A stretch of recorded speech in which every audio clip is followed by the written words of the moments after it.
श्री इम्तियाज जलील जी।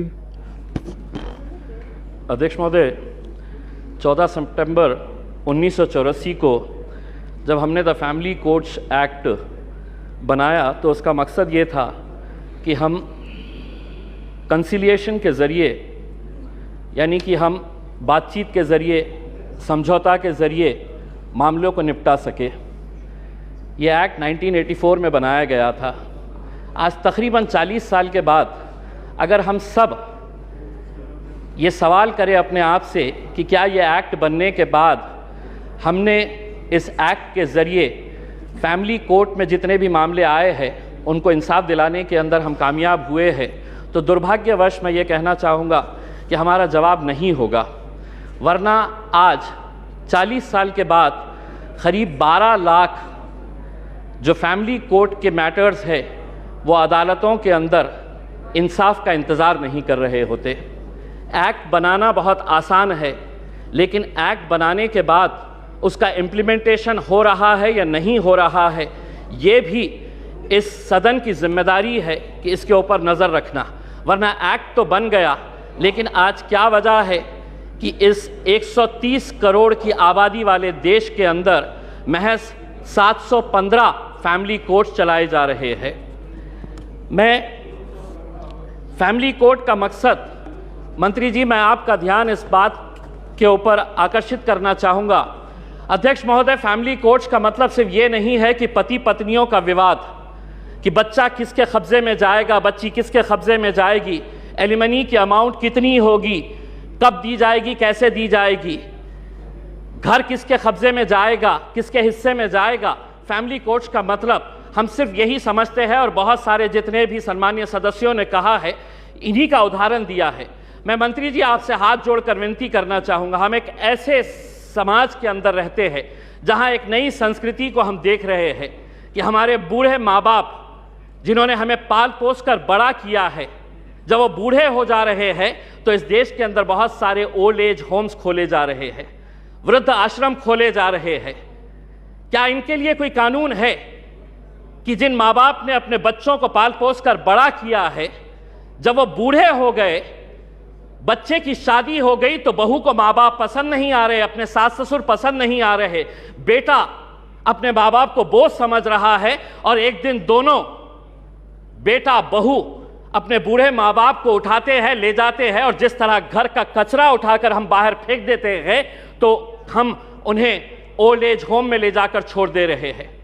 मैं तमाम सदस्यों से हाथ जोड़कर विनती करना चाहूँगा, मैं भी दिवाली के वक्त औरंगाबाद के मेरे चुनावी क्षेत्र के वो एक ओल्ड एज होम में गया था। मंत्री जी, हैरानी हुई वहां पर देखकर कि एक रिटायर्ड जज वहां पर उस ओल्ड एज होम में है।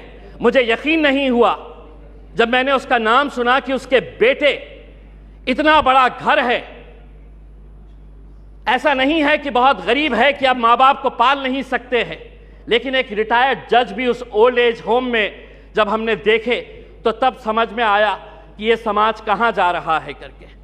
तो ऐसे लोगों के लिए क्या कानून होना चाहिए फैमिली कोर्ट के जरिए? पति पत्नियों का विवाद तो जो है ये जिंदगी भर चलता रहेगा, इन्हें भी इंसाफ मिलना चाहिए, लेकिन वो बूढ़े माँ बाप कहाँ जाएंगे? फैमिली कोर्ट के अंदर कुछ ऐसा सेक्शन लाया जाए कि जो बेटा अपने माँ बाप को कूड़ादान समझकर, कचरा समझकर ओल्ड एज होम में डाल रहा है, उसे अखबार के अंदर एक नोटिफिकेशन अपनी तस्वीर के साथ, अपनी फोटोग्राफ के साथ उस अखबार में उसे ये नोटिफिकेशन देना होगा कि मैं अपने माँ बाप को ओल्ड एज होम में डाल रहा हूं। ऐसे बच्चों को समाज के सामने हमें खड़ा करने की जरूरत है। लाइए कानून, वरना वो बूढ़े माँ बाप जो रोकने के अलावा कुछ नहीं कर सकते हैं, क्योंकि कोई कानून नहीं है, उनका कसूर सिर्फ इतना है कि उन्होंने अपने बच्चों को पाला पोसा बड़ा किया। पूना में किसी ओल्ड एज होम के अंदर जाइए, ज्यादातर वो परिवार के बूढ़े माँ बाप मिलेंगे कि जिनके बच्चे इंजीनियर हो गए, इंजीनियर होने के बाद वो यूएस में पैसा कमाने के लिए गए, पैसा कमा रहे हैं, लेकिन माँ बाप के लिए एक कमरे का घर नहीं है तो ओल्ड एज होम में लेकर जाकर छोड़ रहे। ये एक संस्कृति हम डेवलप कर रहे हैं। फैमिली कोर्ट्स के जरिए मैं मंत्री जी आपसे ये अनुरोध करना चाहूँगा कि आप कुछ ऐसा कानून इन लोगों के लिए भी लेकर आइए जो बच्चे अपने माँ बाप को आज यहाँ पर ले जाकर छोड़ रहे हैं। मैं मंत्री जी आपसे एक सवाल करना चाहूँगा, अदालतें तो बन जाएगी, फैमिली कोर्ट्स का ये जो आप अमेंडमेंट लेकर आ रहे हैं ये सिर्फ हिमाचल प्रदेश और नागालैंड से ताल्लुक़ है। बहुत सारे जितने भी सम्मानीय सदस्य हैं उन्होंने यही कहा है कि justice delayed is justice denied. Nagaland का एक्ट कब बना था? नागालैंड का एक्ट 2008 के अंदर बना है।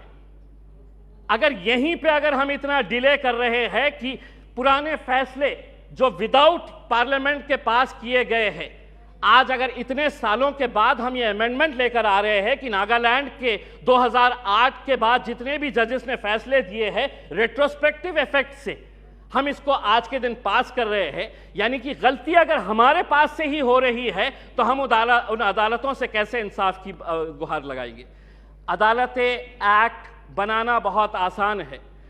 मैं मंत्री जी, आप कुछ दिन पहले औरंगाबाद आए थे, वहां पर आपको लॉयर्स एसोसिएशन ने एक मेमोरेंडम दिया है। अगर से महाराष्ट्र की अदालतों की अगर हम बात करते हैं, 91 sanction post of high court जजेस है। अध्यक्ष महोदय, 91 पोस्ट ऑफ हाई कोर्ट जजेस है, उसमें से महज 56 जजेस है, यानी कि वैकेंसी आप देख लीजिएगा कि तकरीबन 40% वैकेंसीज है। अब मैं आपको अंदर की बात बताता हूं, हाई कोर्ट के जजेस जब अपॉइंट किए जाते हैं तो सुप्रीम कोर्ट का कॉलेजियम इसे डिसाइड करता है। यह पूरा सुप्रीम कोर्ट के कॉलेजियम ने अपना रिकमेंडेशन दे चुका है। क्या वजह है कि सरकार ने इसे इतने सालों से रोक रखी है? क्यों नहीं आप, अगर ये मानते हैं, सभी लोग कह रहे हैं कि पेंडिंग केसेस है, तो सरकार की क्या मजबूरी है कि हाई कोर्ट के जजेस जब सुप्रीम कोर्ट कॉलेजियम ने रिकमेंडेशन भेज चुका है तो सरकार क्यों रोक रही है? हम भी जानते हैं, विपक्ष अच्छी तरह से जानता है कि क्यों रोका जा रहा है करके, लेकिन आज जब आप जवाब देंगे तो हम उम्मीद करेंगे कि आप इन फैमिली कोर्ट्स के अलावा, क्योंकि आज आप एक्ट तो अपने आंकड़ों के जरिए पास कर लेंगे, लेकिन सिर्फ इमारत बनाने से इंसाफ नहीं मिलेगा। उस इमारत के अंदर उस कुर्सी के ऊपर बैठने वाले, ये सदन कोई मायने नहीं रखता है अगर वो ये स्पीकर की कुर्सी खाली रही तो। वो स्पीकर की कुर्सी जितनी महत्वपूर्ण इस सदन के लिए है, उसी तरह अदालतों के अंदर जजेस की कुर्सी भी बहुत मायने रखती है। लेकिन अगर आप ये मानेंगे कि नहीं, इतने करोड़ केसेस पेंडिंग है, तो कौन उसका निपटारा करेगा? आप ही करेंगे मंत्री जी, आप ही को करना है। और अगर सुप्रीम कोर्ट कॉलेजियम ने अपना महाराष्ट्र के जजेस का रिकमेंड कर चुका है तो सरकार उसे क्यों रोकी है, इसका जवाब भी आपको देने की जरूरत है। आपने एक ट्रिपल तलाक का कानून लेकर आए थे, इसके जरिए ये भी फैमिली कोर्ट का मैटर है। मैं आपसे पूछना चाहूंगा, उस वक्त फैमिली जब ट्रिपल तलाक का मामला आया था तो बहुत सारे लोगों ने चीख चीख कर कहा था कि हमें मुस्लिम बहनों के साथ इंसाफ करने की जरूरत है। आज वो फैमिलीज भी आपसे पूछना चाहती है, ये एक्ट आपने बनाया आंकड़ों के जरिए, हमारे विरोध होने के बावजूद आपने एक्ट बनाया। अब आपकी जिम्मेदारी है ये बताए कि एक्ट बनने के बाद कितनी मुस्लिम बहनों को आपने इंसाफ देने का काम किया है। ये उम्मीद करते हैं। धन्यवाद। Thank you.